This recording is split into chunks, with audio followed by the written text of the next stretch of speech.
Welcome to 5 Minutes, your quick dive into the wide-ranging world of insurance, technology, and leadership. I'm Miguel Edwards, and I'll be your guide as we explore these topics that are transforming not just the insurance industry, but the business world at large. Along with sharing observations I've made over the span of my career in insurance, technology, and operations, I'll be chatting with some of the brightest minds in business and leadership. Whether you're a seasoned executive or a rising star, an industry expert, or just curious about how technology is revolutionizing insurance, this is your perfect spot for your weekly dose of insights. This is 5 Minutes. So Joe, one of the things that occurs to me, I actually, interestingly enough, I got my start in insurance in program business. My first job was for Willis Programs. And so my first introduction into the world, 22 years ago was in the MGA space. And there wasn't anywhere near as much excitement around the MGA space then as there is now. Wasn't anywhere near as much investment and all those types of things. At least I didn't perceive it that way. But now it just seems like it is it. This is the thing. The delegated, underwriting authority entity the movement is full steam ahead. What's driving that? Yeah, I think a couple things. One, you're starting to see the business modularize like other parts of financial services. I think there's, some great headline exits and results in the MGA space. Okay. And also I think you're getting people who say, hey, this is where I can be creative and entrepreneurial, and this is where I can respond with closing the coverage gap in risk. Sure.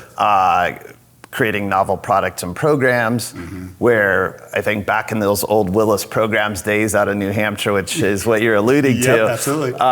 Fine business, a historically important business, but they were much more geared towards affinity and association business tied to the retail. You got it. And the business has evolved quite a bit. And I think as the cost of technology has come down, program business and the barriers to entry have shrunk quite a bit. And so that's making it a very hot sector and a very exciting sector. Yeah. Let me pull on that technology thread a little bit. So, with I guess, we call it the democratization of technology that's ongoing with, cost being driven down, and availability is just kind of generally growing.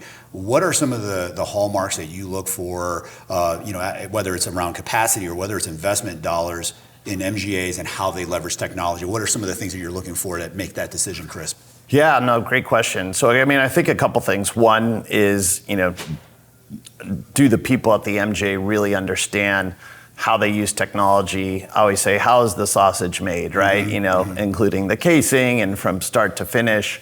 Do you understand the insurance product? How are you actually employing the technology? And how is it actually interacting with distribution, but also with risk capital? So you build that foundational level first, which always starts with first principles of capturing the exposure and experience information on the data side, and then building up from there. What is your interaction with your chosen distribution channel, whether that be retail or wholesale? What is that you're reporting back to the carrier, and what's your ingestion? And then now we're at a place where AI is starting to augment the underwriting in terms of pulling third-party data, validating or enriching the exposure information, and helping the underwriters on the underwriting workbench level make better decisions.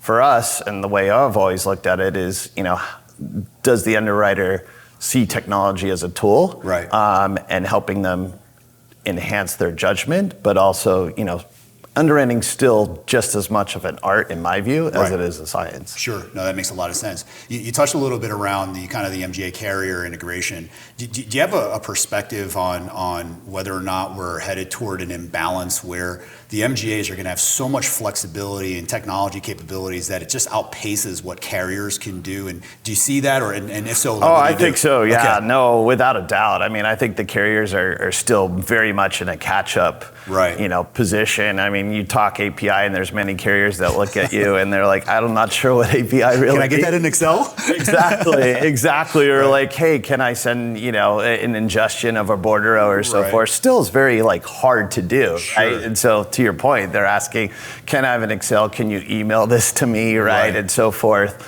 I think the ideal state would be almost trying to get it in real time, whether it's a flat file or API, and really connecting. So, you've got that transparency at the carrier level.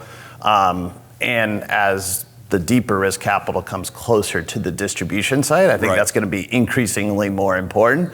And the carriers that will win will be the ones that will be able to kind of truly partner with the MGAs and the program administration community to, work with how the MGAs are going. But it's a journey.